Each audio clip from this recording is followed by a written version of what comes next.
डोकेदुखीची वेगवेगळी कारणं कुठली आहेत ते आपण पाहत आहोत. त्यापैकी एक महत्त्वाचं कारण म्हणजे खूप जास्त कडक उपवास करणं, खूप जास्त ॲग्रेसिव्ह डाएट्स करणं, क्रॅश डाएट्स करणं, वेगवेगळ्या प्रकारचे डाएट रेजिम्स फॉलो करायला सुरुवात करणं, आपल्या नेहमीच्या खाण्यापिण्याच्या सवयी फॉलो न करता वेगळ्या डाएट रेजिमवरती शिफ्ट होणं, हे सुद्धा डोकेदुखीचं एक खूप महत्त्वाचं कारण आहे. डोकेदुखीचा त्रास बऱ्याच वेळेला इंटरमिटंट फास्टिंगच्या दरम्यान सुरू होत असलेला आपल्याला दिसतो.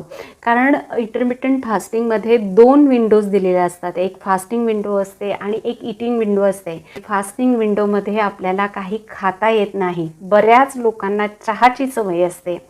तर अशा साध्या साध्या गोष्टीसुद्धा आपल्या डोकेदुखीचं कारण बनू शकतात.